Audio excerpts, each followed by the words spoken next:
बहुत सारे क्वेश्चन आ रहे थे थापर में पीएचडी एडमिशन के लिए और पीएचडी एंट्रेंस टेस्ट के लिए कि किस तरह से एंट्रेंस टेस्ट है और क्या क्या इसका प्रोसीजर है to get the admission in Thapar university. So firstly यहाँ पे जो एडमिशन होता है वो एक होता है पीएचडी की जो अपना एक एग्ज़ाम कंडक्ट करती है उसका, और जो सेकंड लेते हैं जिसका नेट या गेट क्लियर होता है।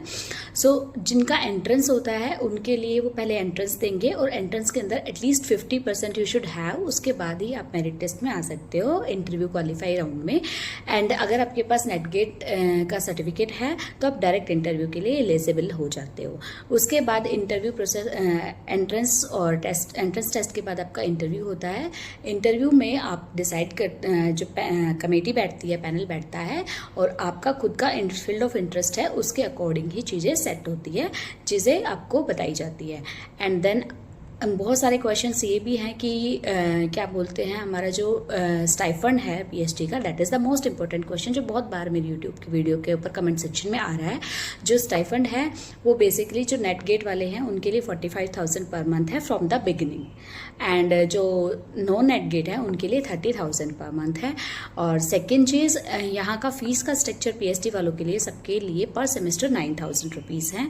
और ये सिर्फ रेगुलर पीएचडी वालों स्टूडेंट्स की बात कर रही हूँ, जो रेगुलर नहीं है ये उनकी बात मैं नहीं कर रही हूँ। मैं सिर्फ रेगुलर जो पीएचडी करना चाहते हैं उनके लिए ये वीडियो है। उसके बाद में एक क्वेश्चन ये भी आया है जो पीएचडी एंट्रेंस का जो सिलेबस है वो क्या है। तो पीएचडी एंट्रेंस में बेसिकली मेरा डिपार्टमेंट फिजिक्स है, तो फिजिक्स के अंदर जितने भी फंडामेंटल्स हैं हमारे सब्जेक्ट्स जो नेट के अंदर होते हैं, जो एमएससी के अंदर हमारे न्यूक्लियर, एटॉमिक, क्वांटम, स्टैटिस्टिकल, जितने भी 7-8 जितने सब्जेक्ट होते हैं उनका बेसिक फंडामेंटल आप एमएससी में ही लगभग सभी का क्लियर हो जाता है। तो वही हमारे क्वेश्चंस होते हैं और ये बेसिकली सिलेबस हमारा एमएससी में बहुत डीप में जिसने पढ़ा होता है वो आराम से क्लियर कर सकता है पीएचडी एंट्रेंस। और सेकंड चीज़ एक ये भी है कि क्वेश्चंस जो होते हैं वो 1-1 मार्क के होते हैं। तो अगर आपका 100 मार्क्स का पेपर है तो आपको 50 मार्क्स आने चाहिए, अगर 80 का है तो आपको 40 मार्क्स आने चाहिए, यानी कि 50% आपको आने ही चाहिए। और एक क्वेश्चन ये भी आया है कि हमारा जो टीए है, जो टीचिंग असिस्टेंट है, वो कितना आवर्स का लोड है। तो वो डिपेंड करता है डिपार्टमेंट टू डिपार्टमेंट कि कितना वर्कलोड है। ये जनरली जाता है 8 to 12 आवर्स के लिए।